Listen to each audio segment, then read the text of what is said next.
Have you ever woken up to the sound of construction equipment in your own backyard? Imagine discovering that your peaceful suburban sanctuary is about to be turned into a thoroughfare, all because someone with too much power decided your property was the perfect shortcut. This isn't just a nightmare.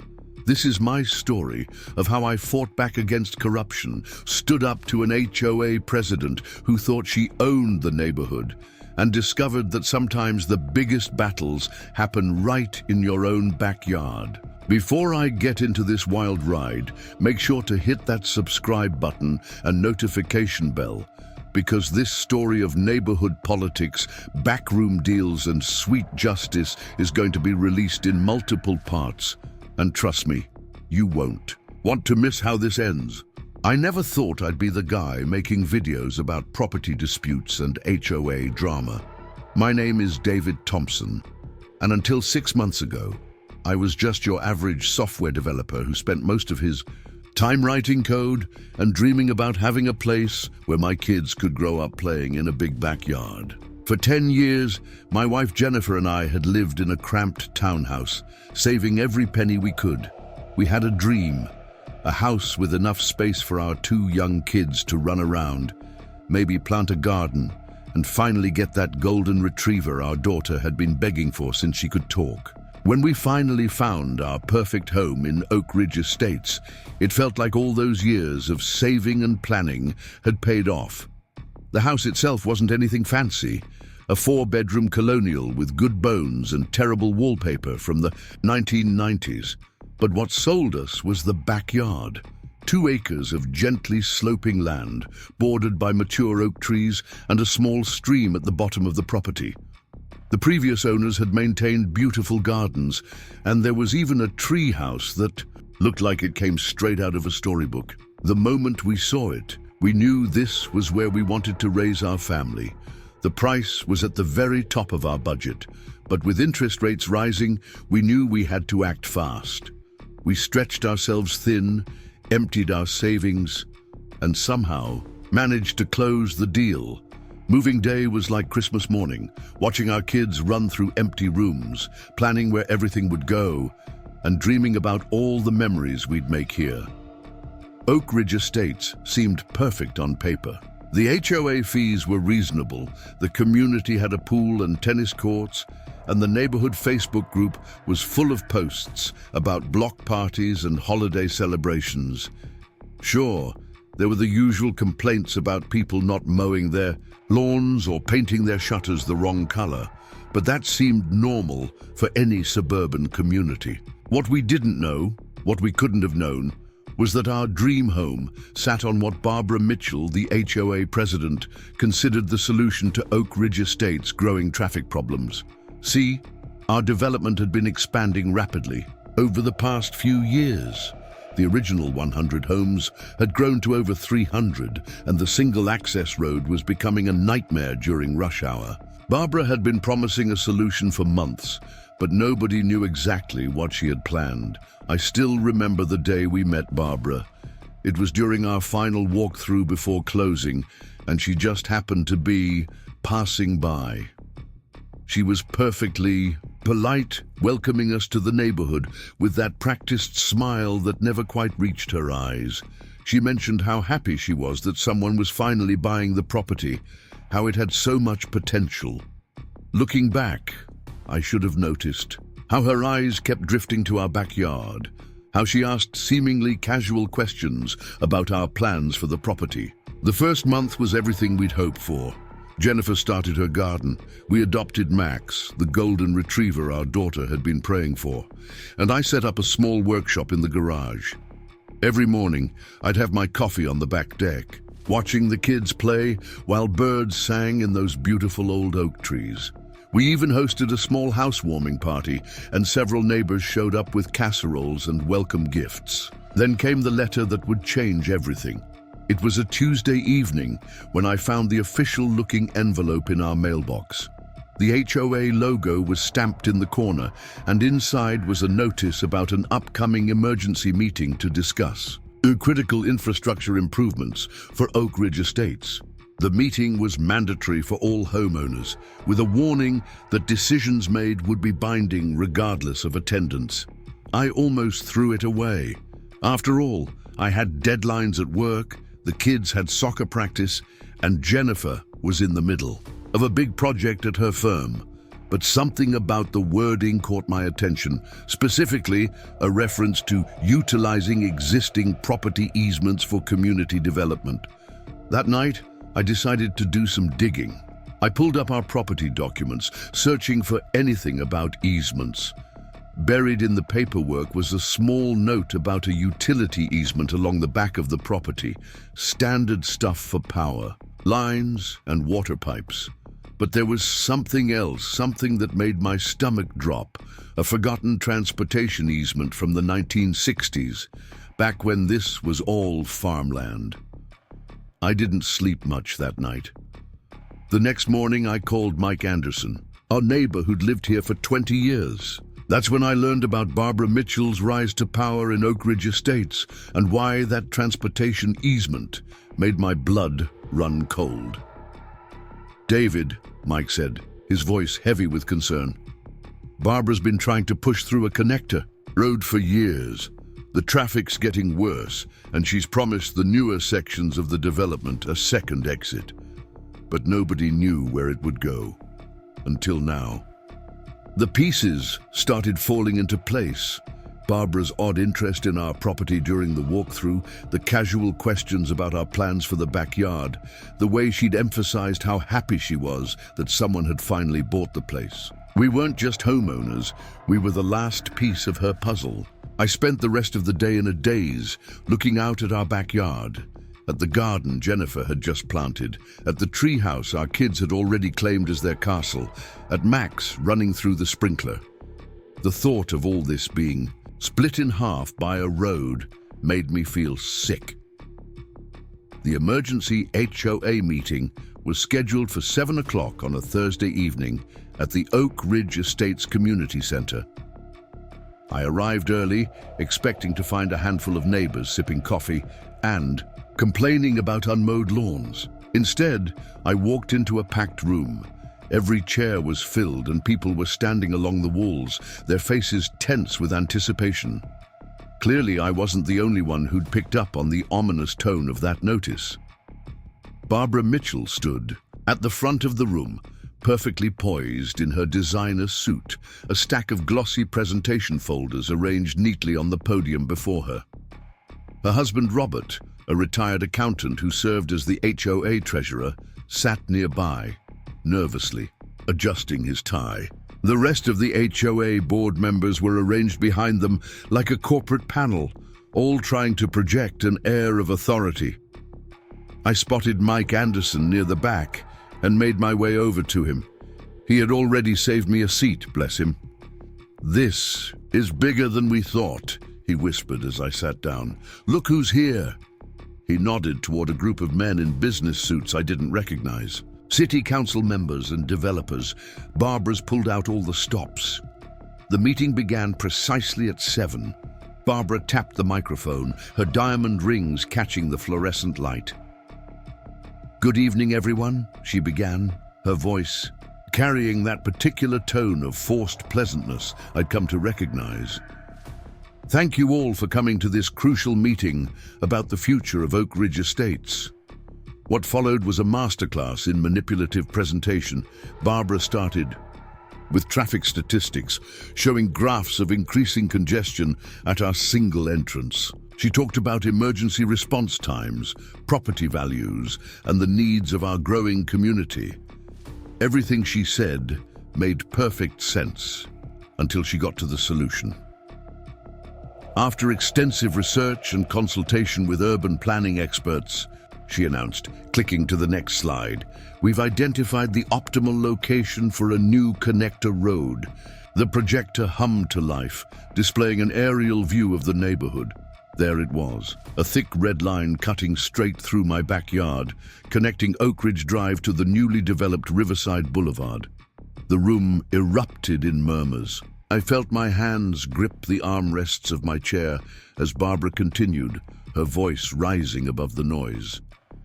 Thanks to a prescient transportation easement established in 1962, we have the perfect opportunity to solve our community's growing pains. The proposed connector will reduce traffic congestion by 60% and provide crucial secondary access for emergency vehicles. I raised my hand, my heart pounding.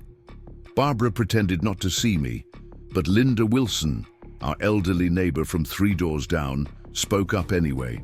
"That's the Thompsons' property you're talking about, isn't it? They just moved in." Barbara's smile tightened. "The easement predates current ownership. It's been part of the property record since before Oak Ridge Estates was even developed. We're simply exercising our right to utilize it for the greater good of the community." I stood up, no longer willing to be ignored. "Excuse me, but don't we get any say in this? You're talking about destroying our backyard, cutting down century-old trees and running a road within 50 feet of our house. Mr. Thompson." Preparing and narrating this story took us a lot of time, so if you are enjoying it, subscribe to our channel. It means a lot to us. Now back to the story. Barbara said, her voice dripping with condescension. "While we appreciate your concerns, this decision isn't about individual preferences. It's about what's best for the entire community. The board has already voted to proceed with the project." That's when James Cooper, one of the city council members present, cleared his throat. "Actually, Mrs. Mitchell, I believe there are several regulatory hurdles that need to be addressed before any construction can begin. Environmental impact, studies, public hearings." Barbara waved her hand dismissively. "All already in progress, Councilman. We've been working with Bill Davidson's construction company to ensure everything is properly handled." She gestured to one of the suited men, who nodded importantly. I felt the blood rushing to my face. "You've been planning this? Before we even bought the house? Why wasn't this disclosed during the sale?" "The easement was clearly noted in your property documents," Robert Mitchell chimed in, adjusting his glasses. "It's not our responsibility to explain every potential use of existing easements to new buyers." The room had grown uncomfortably warm, and I could feel dozens of eyes on me. Some sympathetic, others clearly annoyed that I was causing a fuss. But I wasn't about to back down. "I'd like to see the environmental impact studies," I said, my voice steadier than I felt. "And the traffic analysis, and the board's voting records on this decision." Barbara's smile became razor-thin. "All relevant documents will be made available through the proper channels. Now, if we could move on to discussing the construction timeline." "No!"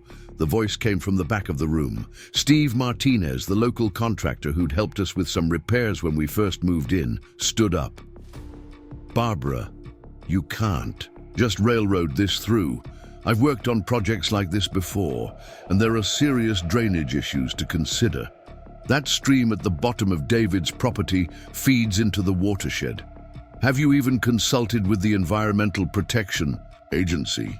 A flicker of uncertainty crossed Barbara's face, but she recovered quickly. "As I said, all necessary studies and permits are being handled by Davidson Construction. Now, if we could please focus on the presentation." But the dam had broken. More neighbors started speaking up, asking questions about noise pollution, property values, and safety concerns. Susan Parker, one of the HOA board members, looked increasingly uncomfortable as the questions mounted. Barbara tried to maintain control, but I could see her composure cracking. When Mary Sullivan, a longtime community activist, demanded to see the official board minutes where this project was discussed, Barbara's hand trembled slightly as she shuffled her papers. "Those records are being updated," she stammered. "But I assure you, everything has been done according to proper procedures." That's when I played my ace.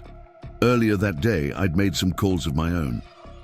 "Funny you should mention procedures," I said, standing up again, "because I spoke with Mark Reynolds at the city planning office this morning.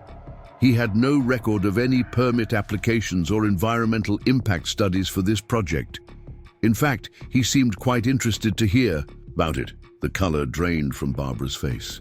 Robert started coughing nervously, and Bill Davidson suddenly became very interested in his phone. The room went silent. I pressed on. I also took the liberty of reviewing our HOA bylaws. Any major infrastructure project requiring significant expenditure needs to be put to a community vote, not just a board vote. Did I miss that meeting? Barbara's carefully constructed facade was crumbling. We were planning to hold that vote, tonight actually, after presenting the benefits of the project. After you'd already contracted with Davidson Construction? I asked. After you'd already started the permit process you claim is underway? That seems a bit backward, doesn't it? Susan Parker stood up abruptly. I need to make something clear, she announced, her voice shaking slightly. As a board member, I was told this project had already received city approval and community support. This is the first I'm hearing about any missing permits or studies. The room erupted again, but this time the anger was directed squarely at Barbara. James Cooper was furiously taking notes. Mary Sullivan was already on her phone, presumably calling local news contacts, and Bill Davidson was quietly edging toward the door. Barbara tried one last time to regain control. Perhaps there's been some misunderstanding about the timeline, she began, but her words were drowned out by the angry voices of homeowners demanding answers. I felt a hand on my shoulder and turned to see Linda Wilson smiling at me. "Well done, young man," she whispered. "I've been waiting years for someone to stand up to her." The meeting descended into chaos after that. Barbara finally adjourned it, when it became clear she'd lost all control of the situation. As people filed out, I overheard snippets of conversations about emergency board meetings and recall votes. Mike Anderson caught up with me in the parking lot. "You know she's not going to let this go easily," he warned. "Barbara's got too much invested in this project." I nodded, watching as Barbara and Robert hurried to their luxury SUV, avoiding eye contact with anyone. "I know," I replied, "but neither am I." That night, as Jennifer and I sat on our back deck watching the kids play with Max in the yard that had nearly been destroyed, I knew this was just the beginning. Barbara Mitchell might have gone pale tonight, but she hadn't gotten to where. She was by giving up easily. This was just the first battle in what would probably be a long war. I was right about that, but I had no idea just how far Barbara would go to push her project through, or how many secrets would come tumbling out once people started digging deeper into Oak Ridge Estate's records. The road through my backyard was just the tip of the iceberg, and what we would uncover in the coming weeks would shake our quiet suburban community to its foundations. As I watched the sunset paint our oak trees in shades of gold, I made a silent promise to myself and my family. This wasn't just about our backyard anymore. It was about standing up to people who thought they could abuse their power without consequences. It was about protecting not just our home, but our entire community from those who would sacrifice it for their own gain. Barbara Mitchell might have the power, the connections, and years of experience manipulating the system, but I had something. She didn't. The truth on my side, and as I was beginning to discover, I wasn't alone in this fight. The question was, how many more surprises did Barbara have planned? And what would she do now that her carefully constructed plan was beginning to unravel? That night, I couldn't sleep. I kept thinking about the look on Barbara's face when I mentioned Mark Reynolds from the city planning office. There was something more there than just embarrassment at being caught in a lie. It was fear, real fear, and I couldn't help wondering what else she was afraid we might discover. I spent hours at my computer digging through public records and property documents. The transportation easement that Barbara was so eager to utilize had an interesting history. It had been created during a failed attempt to develop the area in the 1960s. But what caught my attention was how it had been maintained and renewed over the years, always just before it would have expired. Someone had been planning this for a very long time. The next morning, I woke up to find several messages on my phone. Mike Anderson had already started organizing a community meeting without the HOA board present. Linda Wilson had contacted her grandson, a local journalist, who was very interested in our story. And Steve Martinez wanted to share some interesting information about Bill Davidson's construction company and their history with similar projects in other neighborhoods. But the most interesting message came from Susan Parker. The HOA board member wanted to meet privately. "There's more to this than you know," her text read, "but we need to be careful. Barbara has friends in high places." As I stood at my kitchen window, watching the morning sun filter through those beautiful old oak trees that Barbara wanted to tear down, I felt a mix of determination and anxiety. We'd won the first round, but somehow I knew that Barbara Mitchell's pale face at the meeting wasn't the end of our story. It was just the beginning of something much bigger than a road through my backyard. The real question was, how deep did this rabbit hole go? And what would we find at the bottom? Meeting Susan Parker at the small coffee shop downtown felt like something out of a spy movie. She'd chosen the location carefully, far enough from Oak Ridge Estates to avoid running into any neighbors, but public enough to feel safe. When I arrived, she was already there, nervously stirring an untouched latte. "Thank you for coming," she said quietly as I sat down. Her usual polished appearance was slightly disheveled, and dark circles under her eyes suggested she hadn't been sleeping well. What I'm about to tell you, it could cause a lot of problems for me. I ordered a coffee and waited, watching as Susan gathered her thoughts. She'd been on the HOA board for 3 years, initially joining with genuine intentions to help the community. But according to her, things had changed dramatically over the past year. "It's not just about the road," she began, her voice barely above a whisper. "Barbara and Bill Davidson have been working together on multiple projects. The road is just phase 1 of a much larger development plan." She pulled out a folder from her bag, glancing nervously around the cafe before sliding it across the table. Inside were copies of emails and meeting minutes that had never been shared with the community. My coffee grew cold as I read through them, my stomach tightening with each page. The proposed road through my backyard wasn't just a traffic solution, it was the first step in a massive redevelopment scheme. Barbara and Bill had been quietly buying up properties throughout Oak Ridge Estates through various shell companies. The road would devalue certain properties, making them easier to acquire. Then would come the rezoning requests, the commercial developments, the transformation of our quiet suburban community into what they called a mixed-use lifestyle center. "But why?" I asked, struggling to process the information. "Barbara lives here too. Why would she want to destroy the neighborhood?" Susan's laugh was bitter. "Barbara and Robert sold their house 6 months ago. The sale doesn't go through until next year, but they got 3 times market value. Want to guess who the buyer was? Davidson Construction?" She nodded. "Through one of their subsidiaries. They've done this before in other communities. Barbara gets a golden parachute, and Davidson gets prime real estate at bargain prices once property values tank." My mind was racing. The other board members, do they know about this?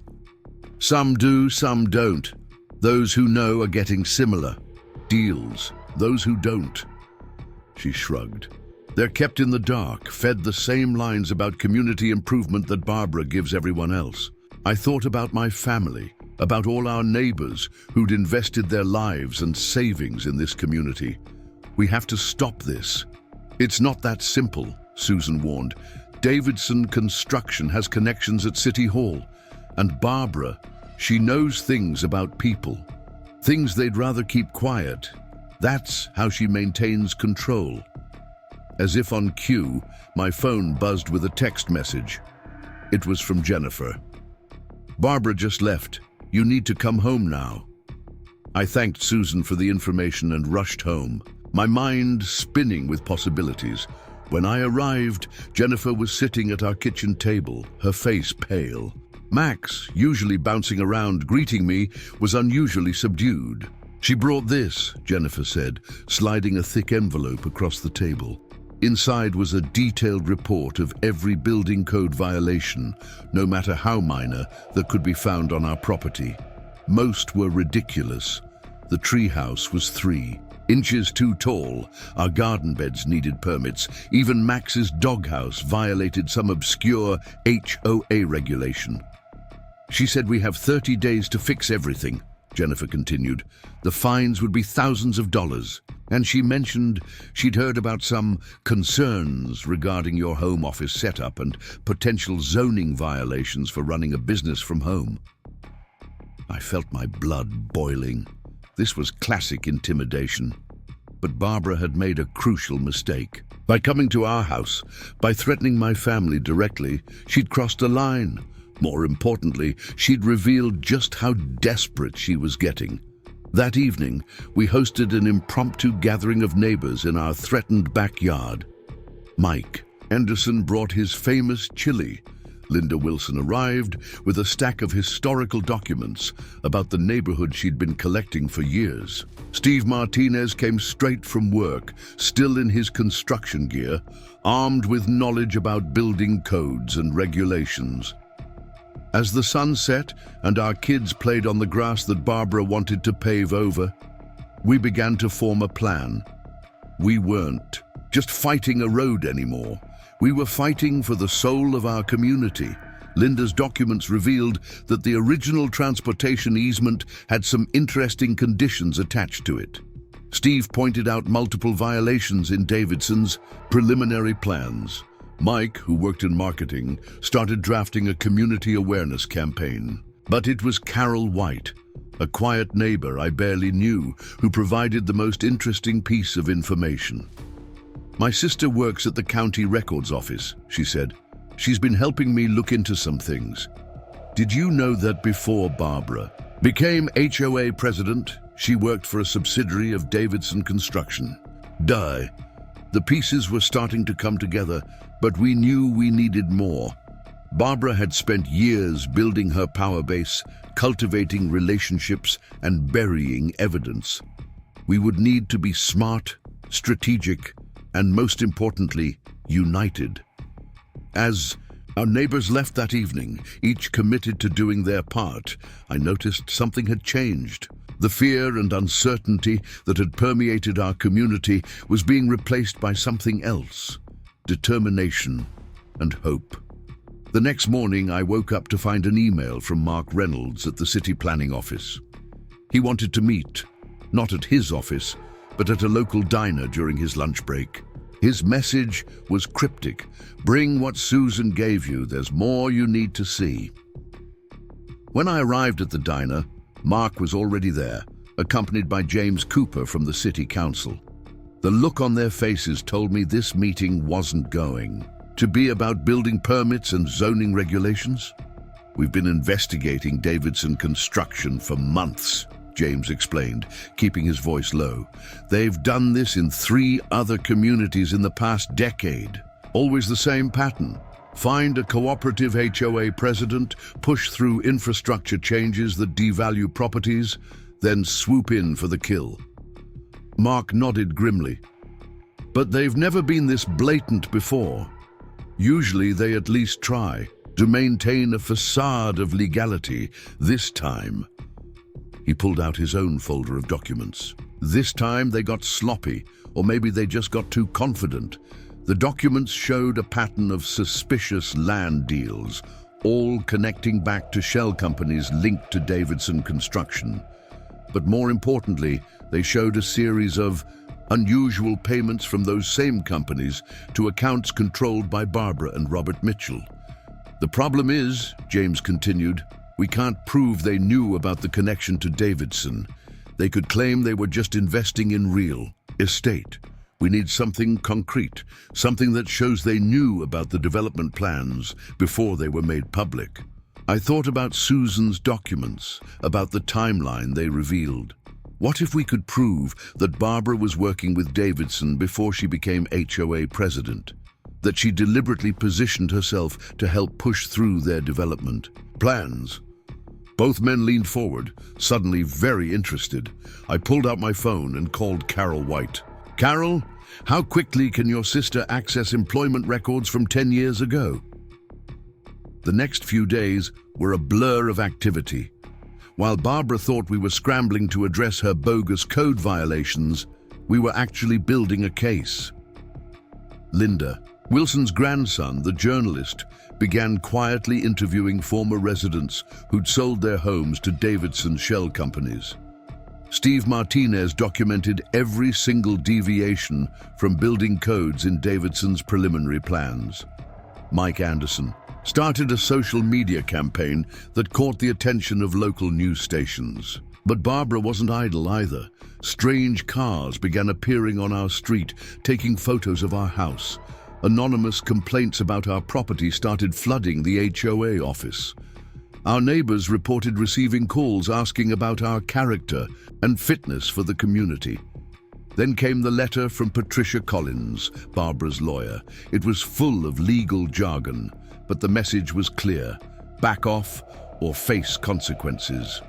They'd found some irregularities in our home purchase, she claimed. There were questions about our mortgage application, about the home inspection, about every piece of paperwork associated with our move to Oak Ridge Estates. I took the letter to Richard Bennett, a lawyer recommended by James Cooper. Richard read it carefully, then smiled. "They're fishing," he said. "If they had anything real, they wouldn't be making vague threats. More importantly, this letter is evidence of harassment. We can use this." But the real breakthrough came from an unexpected source. Susan Parker had been quietly copying board meeting minutes and emails for months, documenting everything. When she finally showed us her complete files, we found something extraordinary. Emails from Barbara to Bill Davidson, dating back to before she even lived in Oak Ridge Estates, discussing how to position herself to become HOA president. "This is what we needed," Richard said, reviewing the emails. "This proves premeditation. They can't claim these were just innocent real estate deals. This was a calculated plan to take over and destroy a community for profit." We decided to move quickly. Barbara was getting desperate, and desperate people make mistakes, but they're also dangerous. We couldn't give her time to cover her tracks or silence more people. The plan was simple but effective. We would present our evidence at the next HOA meeting, but first, we would share everything with local media outlets. Barbara wouldn't be able to shut down the meeting or control the narrative if everyone already knew the truth. The night before the meeting, I stood in my backyard, looking at the trees Barbara wanted to cut down, the garden she wanted to pave over. I thought about all the families in Oak Ridge Estates who'd invested their hopes and savings in this community, who trusted their neighbors and their HOA to protect their interests. Tomorrow would change everything. The only question was, when? Faced with exposure, what would Barbara do? Would she finally back down, or would she have one last desperate move to make? As I headed inside, my phone buzzed with a text from Susan. "Barbara called an emergency board meeting for tomorrow morning, before the regular meeting. Something's not right." I forwarded the message to Richard, who responded immediately, "Don't worry, we've got her cornered, but stay alert. Nothing's more dangerous than a cornered animal." That night, as Jennifer and I checked all our documentation one last time, we heard Max barking in the backyard. When I went to check, I found something that made my blood run cold: fresh surveyor's marks on our property and a notice of immediate construction stuck to one of our oak trees. Barbara was making her move, but so were we.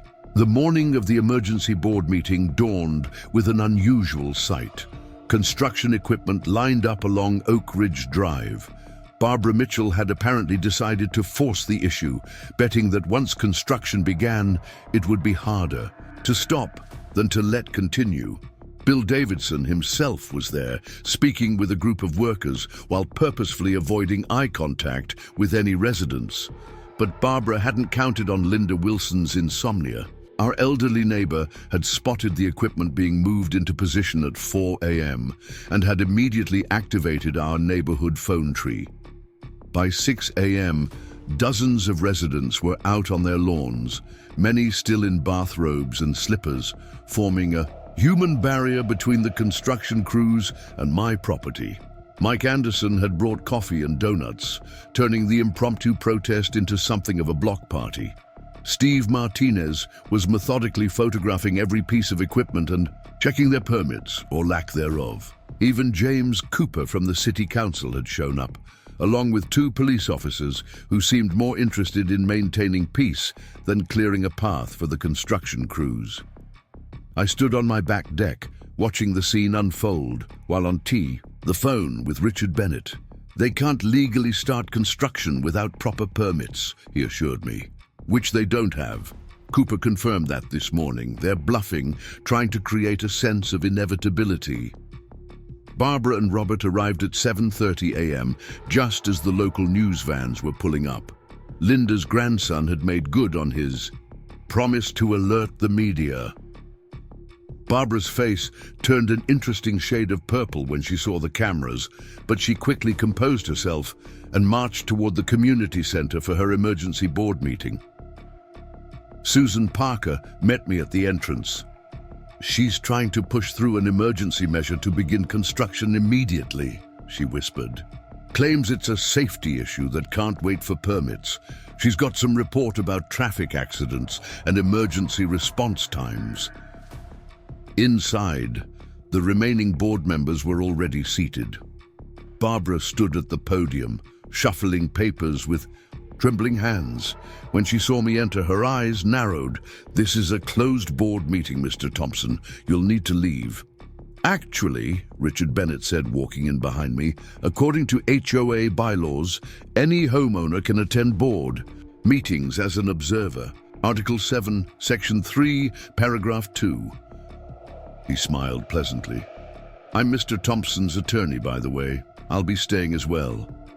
Barbara's face tightened, but she couldn't argue with her own bylaws. "Fine, but this is a simple procedural vote. We've received concerning reports about traffic safety that require immediate action." "Interesting timing," Richard commented mildly. "Does this have anything to do with the construction equipment currently parked outside without proper permits?" "We have all necessary approvals," Barbara snapped, but her voice lacked conviction. "Really?" James Cooper asked from the doorway. More people were filtering in now. Concerned residents, local reporters, even Mark Reynolds from the city. "Planning office. Because my office has no record of any approved permits for this project." Barbara's emergency meeting was quickly spiraling out of her control. She tried to call for a vote, but Susan Parker interrupted. "Before we vote on anything, I think we need to discuss some irregularities I've discovered in our financial records." That's when Robert Mitchell made his move. "This meeting is adjourned," he announced, standing abruptly. "We'll reconvene at a later date when we can ensure proper procedure." "Sit down, Robert," Linda Wilson called from the back of the room. "We've waited years to have this conversation." The room had become packed, with people spilling out into the hallway. Barbara looked around wildly, seemingly realizing for the first time just how completely she'd lost control of the situation. But she had one last card to play. "None of this matters," she declared, pulling out a document with flourish. "The easement gives us the right to begin construction immediately. We don't actually need a vote or permits for emergency infrastructure improvements. And I have here a report from Davidson Construction safety engineers declaring this an emergency situation." Richard Bennett stepped forward. "May I see that report?" he asked politely. Barbara hesitated, then handed it over. Richard examined, it carefully, then passed it to Mark Reynolds. "Interesting," Mark said. "This report is dated last week, but it references traffic studies from 2 months ago that don't exist in our records." And the engineer who signed it, Steve Martinez, added, looking over Mark's shoulder, "hasn't been licensed in this state for 3 years. His credentials were revoked over falsified safety reports." The room erupted in murmurs. Barbara's hand flew to her throat, her carefully maintained composure cracking. That's impossible. Bill Davidson assured me." "Bill Davidson," James Cooper interrupted, "left about 10 minutes ago. Rather quickly, I might add." That's when Carol White stood up. "I think now might be a good time to share what my sister found in the county records," she announced. Specifically about Barbara's employment history with Davidson Constructions, subsidiaries, and some very interesting property transactions. Barbara's face had gone from purple to ashen. "You don't understand," she stammered. "The neighborhood needs this road. The traffic studies are fake, Barbara," Susan Parker said quietly. "Just like the safety report, just like everything else you've been telling us." I stepped forward, adding my voice to the chorus. "We know about the shell companies, Barbara. We know about the property deals, the planned commercial development, all of it. Did you really think you could destroy an entire community and no one would notice?" "Nah." Barbara's composure finally shattered completely. "You idiots!" she shrieked. "Do you have any idea what this development could have meant? The money involved? We could have transformed this boring little suburb into something spectacular. But you're all too small-minded to see the bigger picture." "The bigger picture?" Linda Wilson's voice cut through the room like a whip. "You mean like how you and Robert bought up properties through shell companies, knowing your improvements would tank their values, or how you've been taking kickbacks from Davidson Construction for years, that kind of bigger picture?" Robert Mitchell had been inching toward the door, but Steve Martinez and 2 other neighbors moved to block his path. Outside, we could hear the construction equipment being started up, but instead of beginning work, they were leaving, their drivers apparently realizing that this particular job wasn't going to happen. Barbara looked around the room wildly, seeing nothing but hostile faces. "This isn't over," she threatened, but her voice was weak. "We have contracts, agreements, all of which are now evidence," James Cooper stated firmly.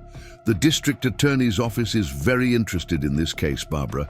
I suggest you and Robert contact your lawyer, your real lawyer, not whatever Davidson Construction provided." What happened next would become neighborhood legend. Barbara Mitchell, the woman who had ruled Oak Ridge Estates with an iron fist for years, completely broke down. Through her sobs, the whole story came pouring out. How Davidson had approached her years ago, promising wealth and power in exchange for her help. How they'd manipulated property values, falsified reports, and bought off key people in the community. How the road through my backyard was just the first step in a plan to transform our entire neighborhood into a commercial development. "But it would have been worth it," she insisted hysterically. "Think of the property values once the development was complete." "We did think about them," Susan Parker replied. "We also thought about our homes, our community, and the trust you betrayed." The meeting ended with Barbara and Robert being escorted out by the police, not under arrest, at least not yet, but certainly under investigation. The construction equipment disappeared as quickly as it had arrived. Bill Davidson was already unreachable, though rumor had it he'd been seen boarding a private plane at the local airport. As the crowd dispersed, Linda Wilson approached me with a knowing smile. "Not bad for a month's work," she said. "Though I must admit, watching Barbara Mitchell finally get what's coming to her was worth the wait." But our work wasn't done. Over the next few days, we would learn the full extent of Barbara and Davidson's plans. The investigations would reveal corruption that went far beyond our neighborhood, leading to indictments and resignations at City Hall. The story would make national news, held up as an example of how ordinary citizens could stand up to corporate greed and corruption. Standing in my backyard that evening, watching my kids play beneath the oak trees that would now survive, I reflected on how close we'd come to losing everything, not just our property values or our peaceful neighborhood, but our sense of community itself. Mike Anderson joined me, handing me a cold beer. "You know what the real irony is?" he asked. "Barbara's plan actually did bring the neighborhood together, just not the way she intended." He was right. Through fighting Barbara's scheme, we'd created exactly the kind of community she claimed to want. One where neighbors looked out for each other, where people came together for a common cause, where the greater good actually meant something. The oak trees rustled in the evening breeze, their leaves whispering secrets of victory and vindication. The road through my backyard would never be built, but something else had been constructed in its place.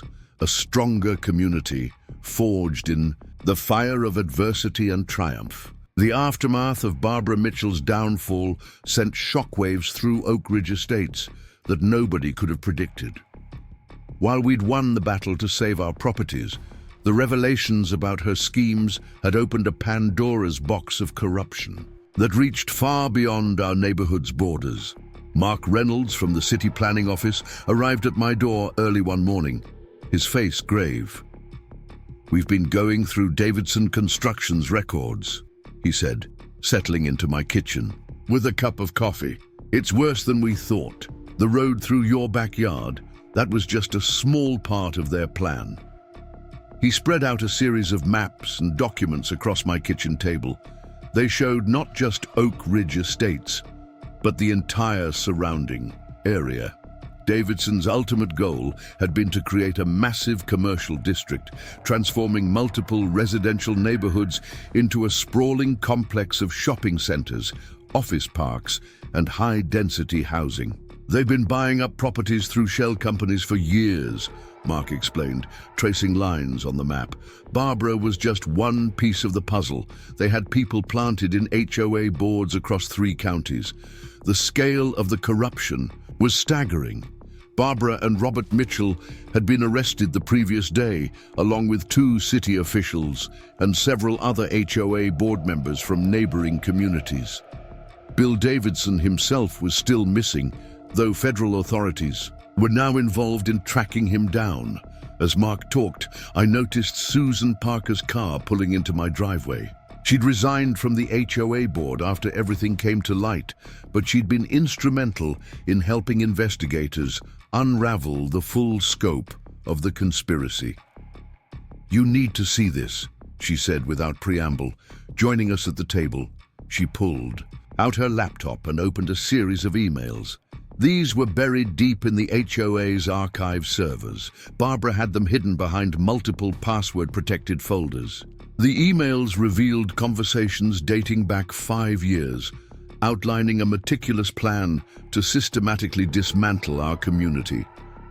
Barbara had been recruiting allies, identifying potential troublemakers, and gathering compromising information on anyone she thought might stand in her way. "Look at this one," Susan said, pointing to a particularly disturbing message. She had detailed files on every homeowner in Oak Ridge Estates, financial records, personal information, even photos of supposed property violations she could use as leverage. The extent of Barbara's surveillance was chilling. She'd created a virtual dossier on every family in the neighborhood, looking for weaknesses she could exploit. My own file contained notes about our mortgage, our children's school records, even details about Jennifer's work schedule. "How did she get access to all this?" I asked, feeling violated. Mark grimaced. "That's where it gets interesting. Remember those city officials who were arrested? One of them worked in records management. He had access to pretty much everything. Property records, tax information, building permits. And he was on Davidson's payroll." The implications were staggering. This wasn't just about a road or even a development project anymore. This was systematic corruption that had infected every level of local government. Linda Wilson joined us later that morning, bringing fresh insight from her years of observing neighborhood politics. "I always knew Barbara was ambitious," she said, examining the documents spread across my table. "But this is something else entirely. She wasn't just corrupted by power. She was placed here specifically to corrupt our entire community." As we talked, more neighbors began arriving. Mike Anderson had started a community action group to help other neighborhoods identify and fight similar schemes. Steve Martinez was working with city inspectors to document every falsified permit and safety report connected to Davidson construction. Carol White arrived with more revelations from her sister at the county records office. "They found a pattern," she reported. Davidson construction would identify quiet, stable neighborhoods with aging populations. They'd plant someone like Barbara to take control of the HOA, then slowly begin implementing changes that would make life difficult for long-term residents. "The goal was to force people to sell," Susan added. "Once property values started dropping, their shell companies would swoop in with cash offers. Most people had no idea they were selling to Davidson." James Cooper arrived from City Hall with even more disturbing news. "We've uncovered evidence that Davidson was planning to use environmental regulations as a weapon," he explained. "They were going to fabricate environmental hazards that would require immediate action, like claiming the soil was contaminated or that there were dangerous levels of radon." The complexity of the scheme was breathtaking. Barbara hadn't just been a corrupt HOA president. She'd been a key player in a sophisticated operation designed to destroy communities for profit. As we processed this information, Jennifer came home from running errands with unexpected news of her own. "I just ran into Patricia Collins at the grocery store," she said, referring to Barbara's lawyer. "She looked terrible. Said she had no idea about any of this and that Barbara had lied to her too. She's cooperating with the investigation now." This was a significant development. Patricia Collins had been Barbara's legal shield, helping her navigate the complexities of property law and HOA regulations. Her cooperation could help expose even more of the corruption. That afternoon, we received word that Bill Davidson had been located in a small town in Mexico, attempting to charter a private plane to a country without extradition. Federal agents were already en route to apprehend him. The local news. Crews returned to Oak Ridge Estates, this time with national network affiliates in tow. Our story had struck a chord across the country, where similar schemes were now being uncovered in other communities. Linda's grandson, the journalist, had written a detailed expose that was picking up national attention. People are starting to realize this isn't just about one corrupt HOA president or one greedy developer, he explained during a community meeting. This is about the systematic exploitation of American neighborhoods. The revelations kept coming. Richard Bennett, my lawyer, discovered that Davidson Construction had set up a complex network of shell companies specifically designed to hide their activities. They had different companies for property acquisition, development, and management, he explained. Each layer was designed to obscure the connection to Davidson. As evening approached, we gathered in my backyard, the same backyard that had nearly been destroyed by Barbara's scheme. The oak trees still stood tall, their leaves rustling in the breeze, as if bearing witness to the unfolding story of corruption and redemption. Mary Sullivan, our community activist, had organized a neighborhood meeting to discuss the future of Oak Ridge Estates. "We need to make sure this can never happen again," she declared. "We need new bylaws, better oversight, and real community involvement in decisions." The mood was both somber and determined.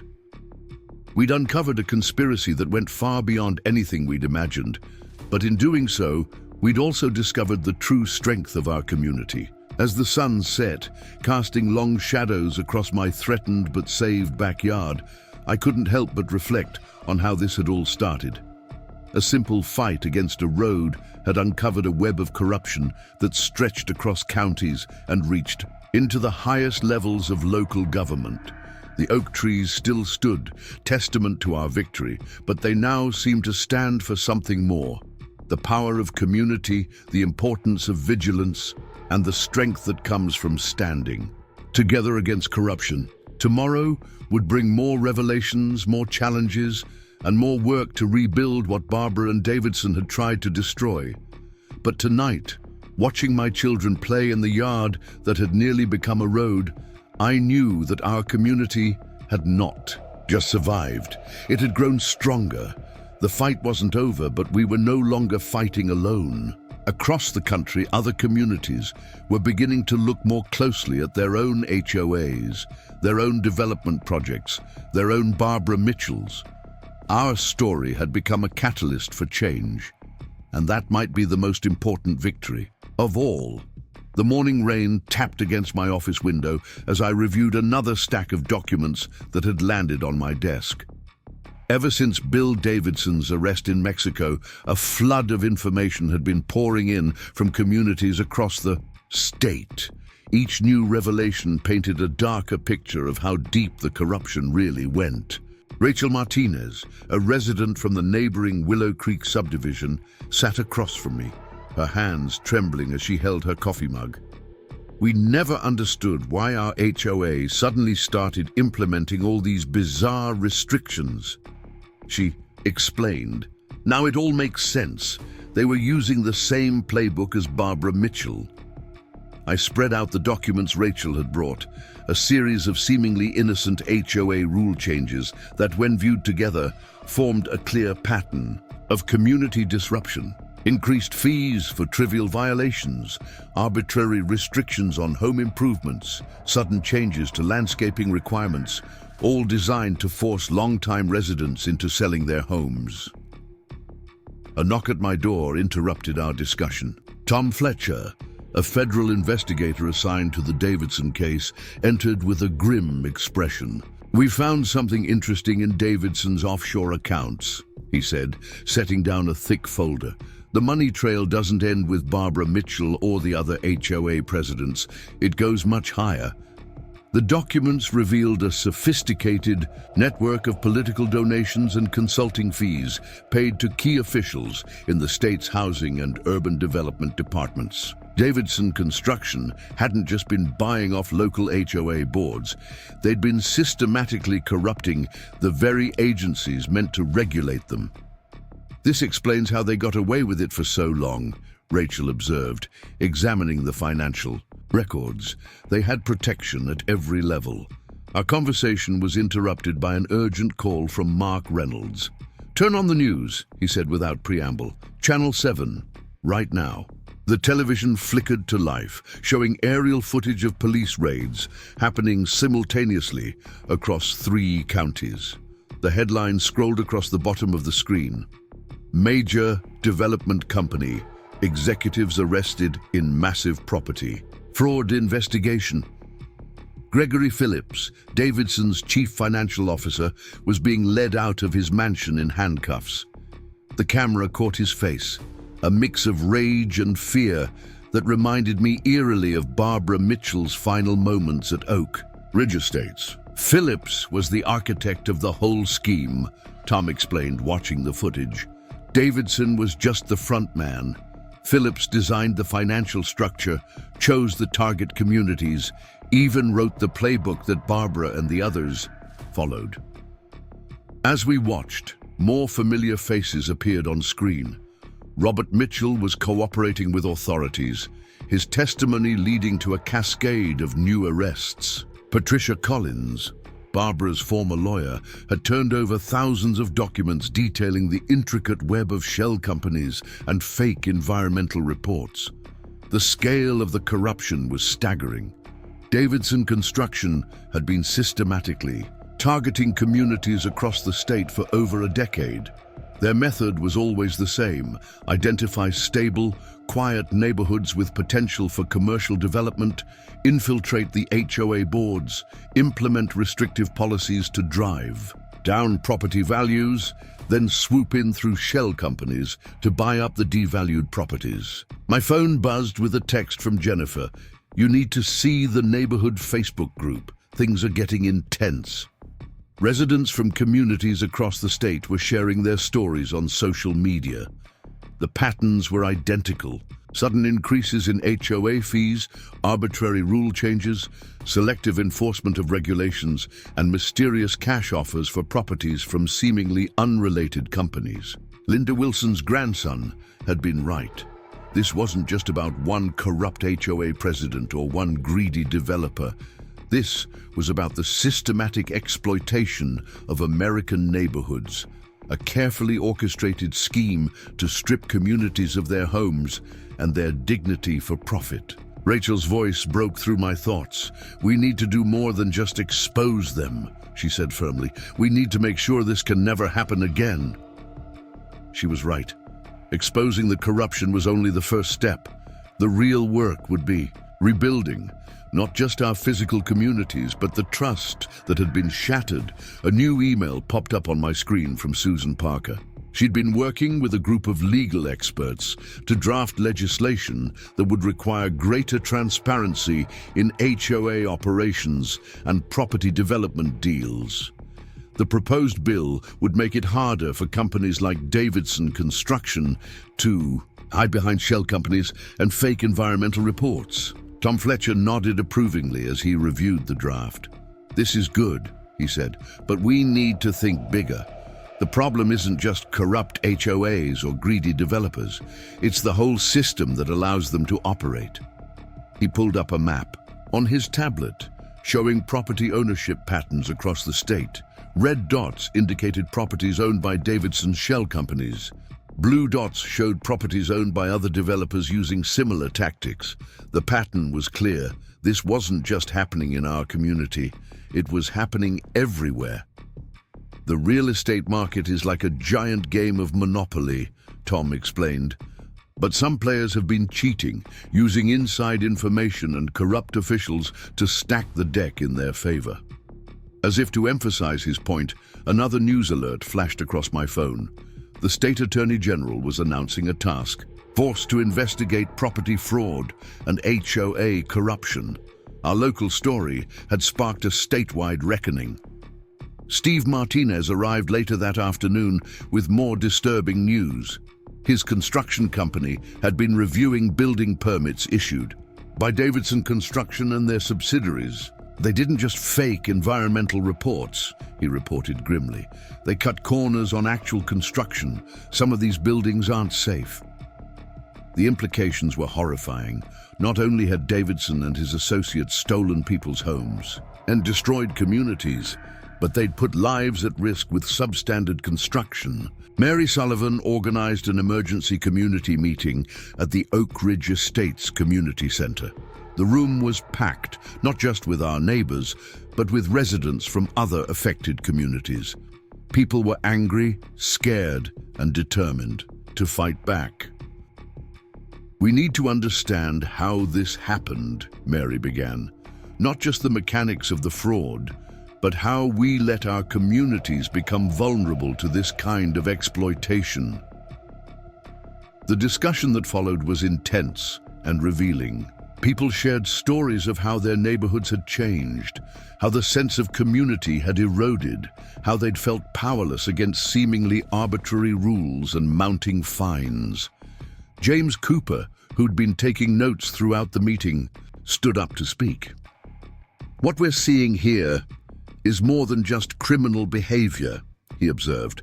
"It's the exploitation of our trust in institutions and our desire for stable, peaceful communities." The rain had stopped by the time the meeting ended, and a strange calm had settled over Oak Ridge Estates. Standing in my backyard, looking at the oak trees that had nearly been sacrificed to Davidson's greed, I realized that our fight had evolved into something much larger than saving a few trees or stopping a road. A car pulled into my driveway. Mark Reynolds, returning from another day of investigating the expanding scandal. "You won't believe what we found in Phillips's personal files," he said, hurrying through the yard. He had a 5-year plan. Oak Ridge Estates was just the beginning. They were planning to replicate this scheme across the entire country. The documents Mark shared showed a methodical strategy for identifying and targeting vulnerable communities. Davidson Construction had created detailed profiles of neighborhoods, analyzing everything from demographic trends to voting patterns to identify places where their tactics would be most effective. "This is corporate colonialism," Rachel Martinez observed, reviewing the files. They weren't just stealing properties, they were stealing the very idea of community. The sun was setting as we continued to pore over the documents, each new page revealing another layer of the conspiracy. The oak trees cast long shadows across my yard, their branches swaying gently in the evening breeze. They stood as silent, witnesses to our fight, survivors of a battle that had grown far beyond our quiet suburban neighborhood. Tomorrow would bring more revelations, more challenges, more work to be done. But something had changed in our community and in communities. Across the state, people were waking up, paying attention, refusing to be silent in the face of corruption and greed. The road through my backyard would never be built, but the path forward was clear. We had to rebuild not just our neighborhoods, but our faith in the power of community itself, and this time we would make sure the foundation was strong enough to withstand any storm. The federal courthouse buzzed with tension as Gregory Phillips's trial began. The former Davidson Construction CFO sat stoically at the defense table, his expensive suit and carefully maintained appearance a stark contrast to the handcuffs that had bound his wrists just hours earlier. The prosecution's opening statement painted a devastating picture of corporate greed and systematic corruption that made Barbara Mitchell's schemes look amateur by comparison. Elizabeth Chen, the lead federal prosecutor, methodically laid out the government's case. Her presentation included a digital map showing how Davidson Construction had targeted communities across multiple states, using the same playbook of infiltration, manipulation, and exploitation. Oak Ridge Estates was just one dot among hundreds. "What we're presenting today isn't just about property fraud," Elizabeth explained to the packed courtroom. "This is about the deliberate destruction of American communities for profit. Mr. Phillips didn't just steal homes, he stole people's sense of security, their trust in their neighbors, and their faith in the system meant to protect them."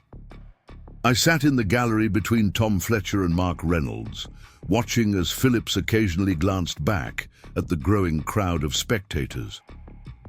Many faces were familiar, residents from various communities affected by Davidson's schemes. Rachel Martinez sat with a group from Willow Creek, while Steve Martinez had brought documentation about the construction violations his team had uncovered. The most damaging testimony came from an unexpected source. Patricia Collins, Barbara Mitchell's former lawyer, had turned state's evidence in exchange for leniency. She described in detail how Phillips had created a standardized process for corrupting HOA boards and manipulating property values.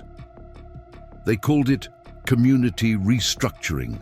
Patricia testified, her voice steady but tinged with shame. Each target neighborhood was assigned a team, a board infiltrator like Barbara Mitchell, a legal advisor like myself, and various contractors and inspectors on Davidson's payroll. We had quarterly meetings where Phillips would review our progress and adjust strategies. During a break in the proceedings, Tom pulled me aside in the courthouse corridor. "There's something else," he said quietly, checking to ensure we weren't overheard. "We found evidence that Phillips was working on an artificial intelligence program to identify vulnerable communities. They were automating the process of finding their next targets. The implications were chilling. Davidson Construction hadn't just created a method for destroying communities. They were developing technology to scale their operation nationwide. The program analyzed factors like property values, demographic changes, and local political landscapes to identify neighborhoods ripe for exploitation. Back in the courtroom, Elizabeth Chen introduced evidence about the environmental aspects of the scheme. Davidson Construction didn't just fabricate safety reports, she explained. They actively created environmental hazards to force property sales. The evidence included emails between Phillips and various contractors, discussing methods to manipulate soil test results and create the appearance of environmental contamination. They had even considered introducing actual contaminants into target communities, a plan that was only abandoned due to concerns about criminal liability. Susan Parker, sitting behind me, gasped audibly as the details were revealed. "They were willing to poison our communities," she whispered, "not just metaphorically, but literally." During the lunch recess, I met with James Cooper and Linda Wilson in the courthouse cafeteria. James had been taking detailed notes throughout the morning session, preparing for upcoming city council meetings where they would discuss new regulations to prevent similar schemes. "The scariest part," Linda observed, picking at her sandwich, "is how many people had to be involved for this to work. It wasn't just Phillips and Davidson. They had judges, city officials, even environmental regulators on their payroll." A commotion near the cafeteria entrance drew our attention. Robert Mitchell had arrived to testify, accompanied by federal marshals. His appearance had changed dramatically since his arrest. Gone was the arrogant HOA treasurer who had helped Barbara terrorize our community. In his place was a broken man, aged years in just a few months. Robert's testimony proved devastating to Phillips's defense. He detailed how the former CFO had personally trained HOA board members in tactics of community disruption, using psychological manipulation and selective enforcement of rules to create discord among neighbors. Phillips told us it was like conducting an orchestra, Robert testified, avoiding eye contact with his former mentor. Each action, the arbitrary fines, the sudden rule changes, the selective enforcement, was designed to create a specific effect. The goal was to make people feel powerless and isolated, so they'd be more likely to sell when the offers came. As Robert described the training sessions, I remembered how Barbara had seemed to know exactly which buttons to push, which threats would be most effective. It hadn't been just natural talent for manipulation. She had been carefully trained in the art of community destruction. The afternoon session focused on the financial aspects of the scheme. Elizabeth Chen presented evidence showing how Phillips had created a complex network of shell companies to hide Davidson Construction's activities. Each target community had its own set of supposedly independent entities making offers on properties. The goal was to create the illusion of multiple buyers, and forensic accountant testified. In reality, all the money was coming from accounts controlled by Phillips and Davidson. They even created fake bidding wars to manipulate market prices. Mary Sullivan, who had been documenting the trial for our community newsletter, shook her head in disbelief. "They turned our neighborhoods into a giant shell game," she whispered, "and we never saw the hands moving the pieces." As the day's proceedings drew to a close, Phillips's defense team attempted to paint him as merely an employee following orders, but their arguments felt hollow in the face of the overwhelming evidence. The former CFO's confident demeanor had cracked, revealing glimpses of fear as he realized the full weight of the case against him. Outside the courthouse, reporters gathered around Elizabeth Chen as she summarized the day's revelations. This case represents one of the largest organized attempts to systematically defraud American homeowners in recent history. she stated. The evidence we've presented today is just the beginning. Back in Oak Ridge Estates that evening, we gathered in my backyard, the same space that had nearly become a road, now transformed into a symbol of community resistance. Mike Anderson had organized a barbecue, turning the day's heavy proceedings into an opportunity for neighbors to come together and support each other. Rachel Martinez joined us, bringing residents from Willow Creek who shared their own stories of resistance and recovery. The conversations weren't just about the trial or the corruption. They were about rebuilding, about creating stronger communities that could withstand future attempts at manipulation and exploitation. Steve Martinez spread out blueprints on a picnic table, showing plans for community-owned green spaces and gathering areas. We need to build physical spaces that encourage connection, he explained, make it harder for anyone to divide us again. As the sun set, casting long shadows through the oak trees, Tom Fletcher arrived with more news from the investigation. We've identified similar schemes in 12 other states, he reported. The FBI is coordinating with local authorities to investigate. This is becoming one of the largest property fraud cases in American history. The implications were both disturbing and encouraging. Disturbing that such widespread corruption had gone undetected for so long, but encouraging that communities across the country were finally waking up to the threat and taking action to protect themselves. Linda Wilson's grandson, working on a follow-up to his original exposé, interviewed several neighbors about their experiences. The story isn't just about the corruption anymore, he explained. It's about how communities can fight back and win. As night fell and neighbors began heading home, I stood looking at the oak trees that had become such a powerful symbol of our resistance. They had survived not just Barbara Mitchell's schemes, but a nationwide conspiracy that had threatened to destroy everything our community represented. Tomorrow would bring more testimony, more revelations, more challenges to face. But tonight, watching fireflies dance among the trees that still stood guard over our backyard, I felt something that had been missing during the darkest days of our fight. Hope. Not just for Oak Ridge Estates, but for communities everywhere that were learning to stand together against corruption and greed. The road through my backyard would never be built, but we had constructed something far more valuable, a blueprint for community resistance and renewal that would help others protect their own homes and neighborhoods from those who would destroy them for profit. A crisp autumn morning found me reviewing security camera footage with Tom Fletcher in his makeshift office at the federal building. The grainy video showed a late-night meeting between Gregory Phillips and several unnamed individuals in a parking garage 3 months before his arrest.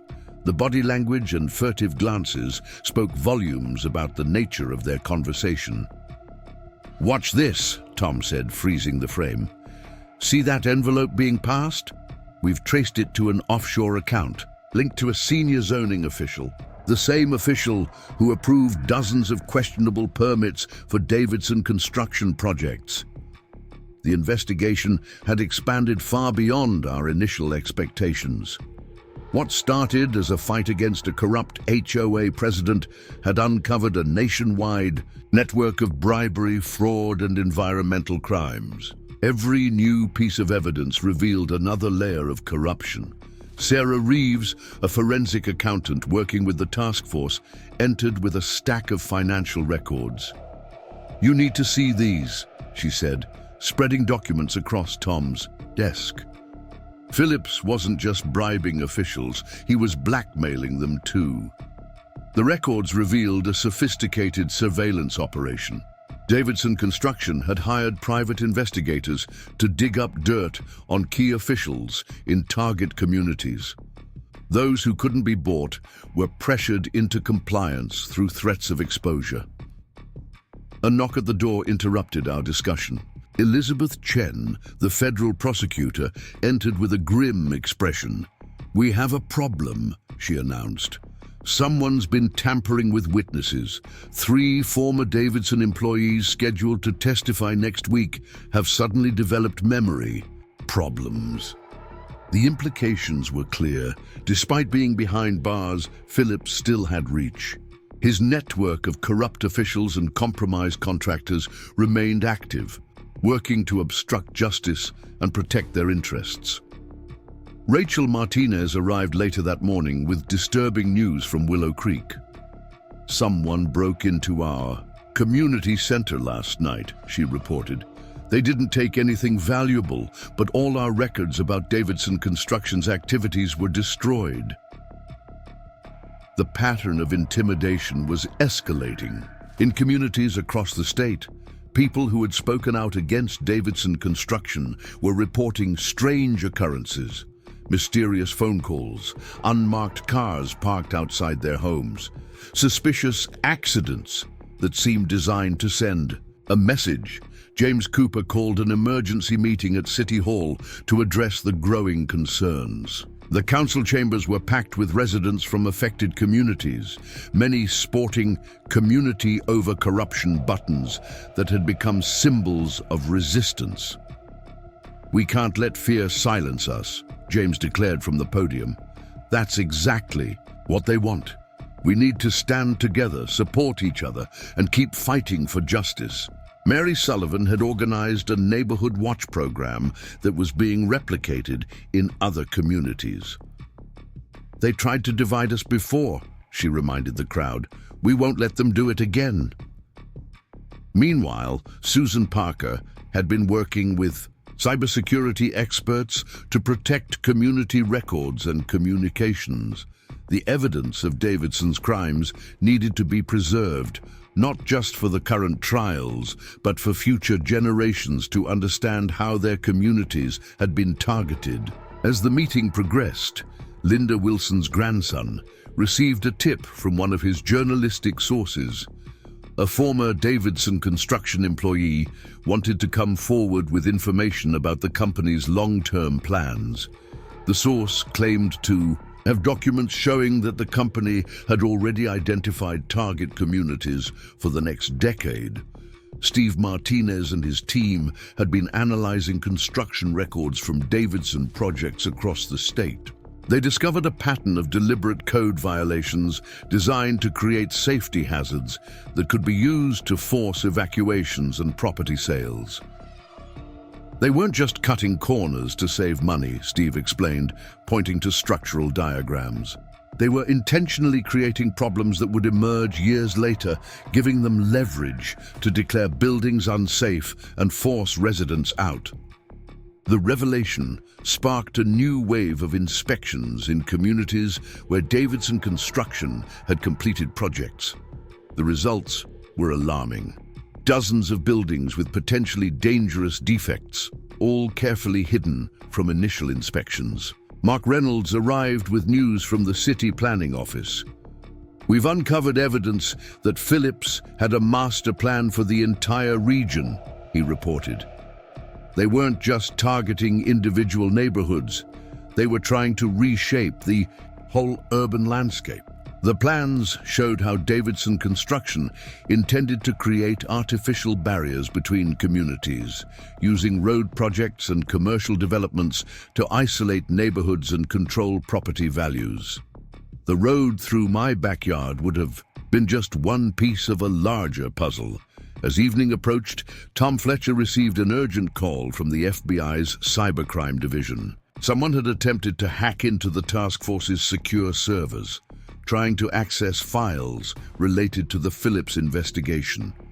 The attack was sophisticated, suggesting professional hackers rather than amateur intimidation. We gathered in my living room to discuss the implications. The oak trees, visible through the window, stood as silent sentinels, reminding us of what we were fighting to protect. Elizabeth Chen joined us via video conference, her face serious as she outlined the escalating threats. "Phillips and his associates are getting desperate," she explained. "They know we have enough evidence to convict them. Now they're trying to destroy that evidence and silence witnesses before the trial continues." A text message from Rachel Martinez added another layer of concern. The break-in at Willow Creek wasn't an isolated incident. Similar reports were coming in from other communities where residents had been collecting evidence against Davidson. Construction. "They're trying to erase their tracks," Tom observed grimly. "But they're too late. We've already secured the most damaging evidence, and every act of intimidation just makes our case stronger." Sarah Reeves had been analyzing Phillips's personal financial records, following the money trail through a maze of shell companies and offshore accounts. "Look at this," she said, highlighting a series of transactions. "He's been moving millions of dollars through these accounts in the past week. Someone's getting paid to cause trouble." The pattern was clear: a coordinated campaign to obstruct justice and intimidate witnesses. But instead of weakening our resolve, these acts of desperation only strengthened our determination to see justice done. James Cooper arrived with updates from City Hall. The council had fast-tracked new regulations requiring greater transparency in property development and HOA operations. The Phillips laws, as they were being called, would make it harder for corrupt developers to exploit communities in the future. As night fell, we moved our discussion to the backyard. The autumn air was crisp, and the oak trees rustled gently in the breeze. These trees, which had nearly been sacrificed to Davidson's greed, now seemed to symbolize something larger: the resilience of communities in the face of corruption. Mary Sullivan shared reports from other neighborhoods where residents were organizing their own resistance movements. The blueprint we'd created in Oak Ridge Estates was being adapted and improved upon, spreading like a positive contagion through communities that had long felt powerless. "This is bigger than just stopping a corrupt development company," she observed. "We're creating a new model for community engagement and protection." Linda Wilson, who had seen the neighborhood through decades of changes, nodded in agreement. "What Phillips and his people never understood," she said, "is that true community can't be bought or broken. It can only be strengthened by adversity." The night grew deeper, but our discussion continued. Plans were made, strategies developed, and commitments renewed. The fight against corruption had evolved into something more, a movement to reclaim and reinforce the bonds that make communities strong. Tomorrow would bring new challenges, new attempts at intimidation, new battles to fight. But tonight, under the canopy of oak trees that still stood tall, we found strength in our unity and purpose in our struggle. The road through my backyard would never be built, but the path forward was clear. We would continue to stand together, protect each other, and build something that no amount of money or corruption could destroy. A community bound not just by geography, but by shared values and mutual support. The trial's second week began with a bombshell. Angela Davidson, Bill Davidson's estranged wife, had come forward with a trove of documents she'd secretly preserved before her husband's arrest. Her testimony would prove even more damaging than Robert Mitchell's revelations. Elizabeth Chen stood before the courtroom, her professional demeanor masking the excitement of a prosecutor who knew she held a winning hand. "Mrs. Davidson, can you tell us when you first became aware of your husband's activities with Gregory Phillips?"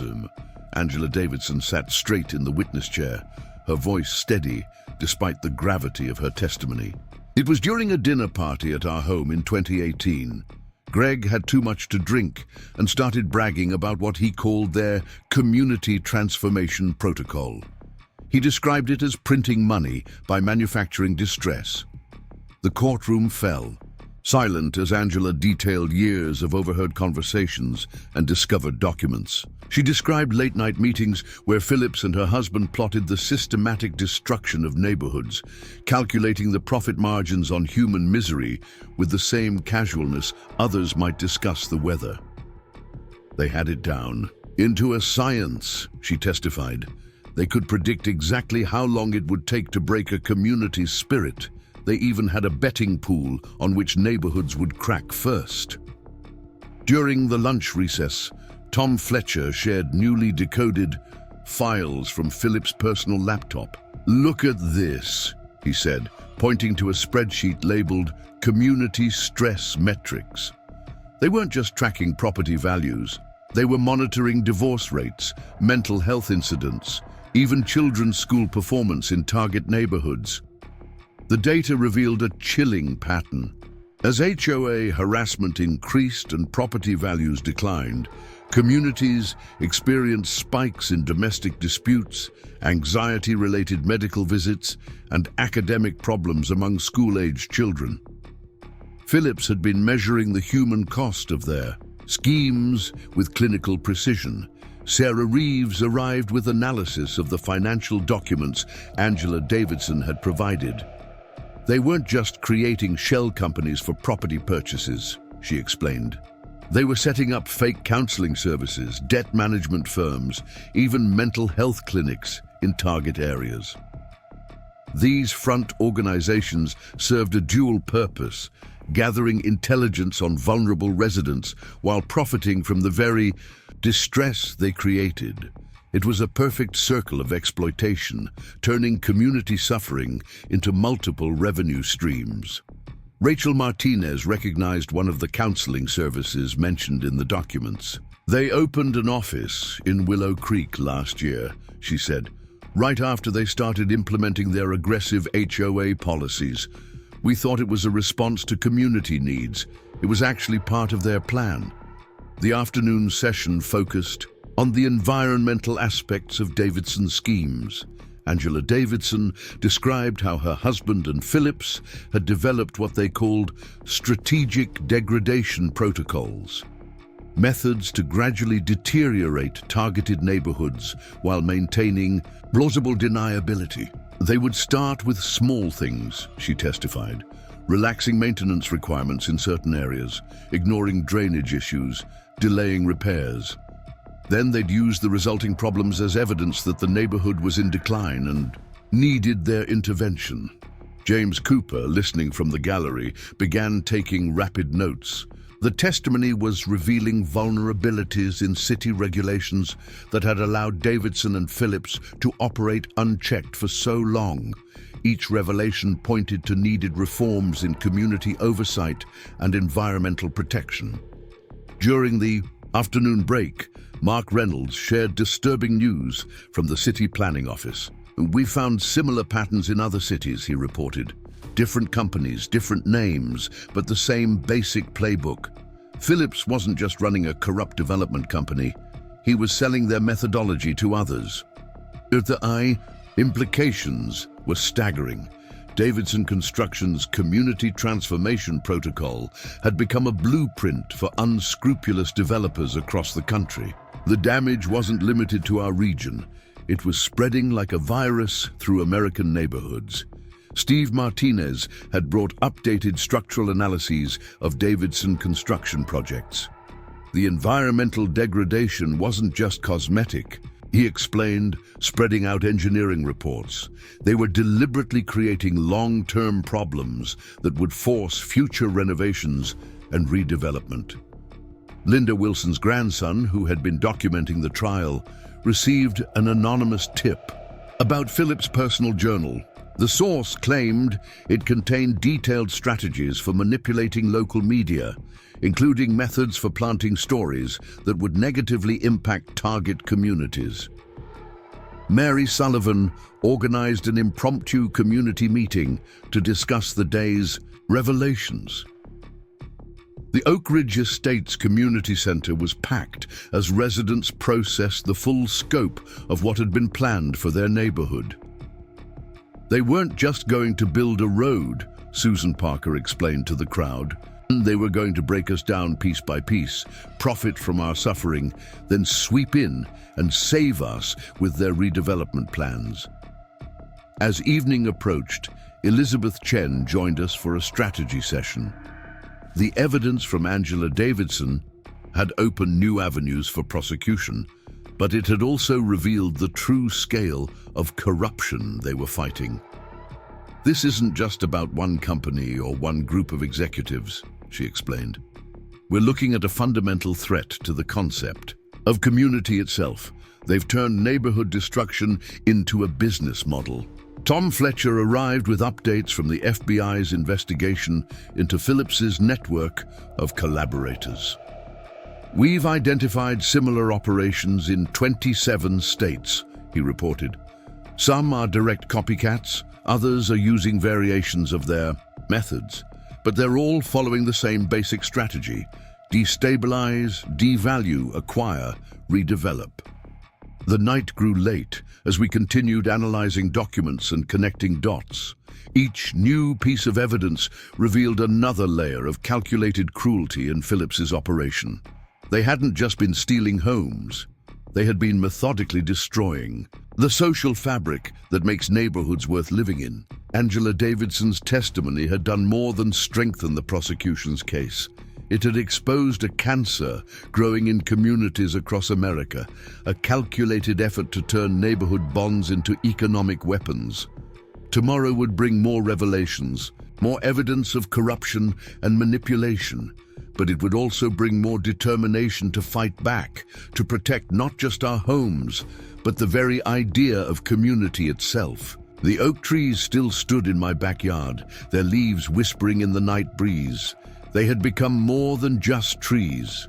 They were monuments to resistance, reminders that some things are worth fighting for, that communities can stand strong against those who would destroy them for profit. As I walked through my yard one last time before heading in, I thought about Angela Davidson's testimony, about the cold calculation behind Phillip's schemes. They had seen our neighborhoods as nothing more than entries in a spreadsheet, our lives as nothing more than variables in their profit equations. But they had miscalculated. They hadn't accounted for the strength that comes from true community, the power of neighbors standing together against corruption. The road through my backyard would never be built, and their blueprint for neighborhood destruction would be exposed for all to see. The fight wasn't over. It had only grown larger as we understood the true scope of what we were facing. But we weren't fighting alone anymore. Communities across the country were waking up, standing up and fighting back against those who would destroy them for profit. The secure conference room in the federal building buzzed with tension as Agent Tom Fletcher spread surveillance photos across the table. The images showed late-night meetings between Gregory Phillips's associates and several previously unknown figures at locations across 3 states. These were taken 2 days ago, Tom explained, pointing to a particularly clear image. We've identified the man in the gray suit as Marcus Chen, CEO of Evergreen Development Corporation. They're using the same tactics as Davidson in communities along the West Coast. Elizabeth Chen leaned forward, studying the photos intently. This isn't just about Davidson Construction anymore. It's become a franchise operation. They're selling their methodology to other developers. Sarah Reeves arrived with fresh financial analysis, her expression grim. We've traced payments from 12 different development companies to Phillips's offshore accounts. Each payment was followed by implementation of similar community disruption tactics in new areas. The evidence painted a disturbing picture. Phillips hadn't just been running a corrupt development scheme. He'd been creating a blueprint for neighborhood destruction that could be replicated anywhere. The road through my backyard would have been just one small piece of a nationwide operation. Rachel Martinez burst into the room, clutching her laptop. "You need to see this," she said, pulling up a series of emails. "They're not just targeting residential neighborhoods anymore. They're going after small business districts, historic areas, anywhere with potential for transformation." The emails revealed communications between Phillips and various business leaders, discussing strategies to destabilize local economies and force small business owners to sell. The tactics were familiar: manipulated regulations, selective enforcement, manufactured problems that only they could solve. James Cooper arrived from City Hall with news that added another layer to the conspiracy. "We've found evidence that they were manipulating school district boundaries," he reported, "using rezoning to create artificial property value differences they could exploit. The manipulation of school zones had been particularly effective in creating community stress. Parents faced with the prospect of their children being moved to lower-performing schools became more likely to sell their homes at a loss." Mark Reynolds joined us with architectural plans seized from one of Philip's storage units. "Look at what they had planned for the entire region," he said, unrolling large blueprints. "These aren't just development projects. This is social engineering on a massive scale." The plans showed how seemingly unrelated projects, roads, commercial developments, zoning changes were designed to work together to reshape entire communities. Areas that resisted their influence would find themselves gradually isolated, cut off from resources and improvements until they had no choice but to submit. Steve Martinez had brought his own disturbing findings. "They weren't just creating problems to force sales," he explained. "They were deliberately designing developments to fail, building in structural issues that would require expensive repairs within 5 to 10 years. The strategy was diabolical in its simplicity. First, force people to sell their existing homes at a loss. Then, sell them new properties with hidden defects that would eventually force them to sell again. Each cycle generated profit for Phillips and his associates. Linda Wilson arrived with her grandson, who had been investigating similar patterns in other states. "It's happening everywhere," she reported. "Different companies, different names, but the same playbook. They're turning neighborhood destruction into a franchise operation." Our discussion was interrupted by an urgent call from Susan Parker. "Turn on the news," she said. "Channel 7, right now." The television flickered to life, showing footage of protests outside development projects across the country.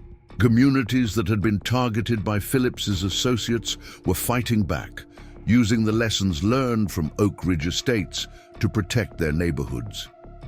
Mary Sullivan had been coordinating with community organizers nationwide. "People are waking up," she explained. "They're seeing the patterns, recognizing the signs before it's too late. The playbook doesn't work if people know what to look for." Tom Fletcher's phone buzzed with a message from the FBI's cybercrime unit. "They've cracked another layer of encryption on Phillips cloud storage," he reported.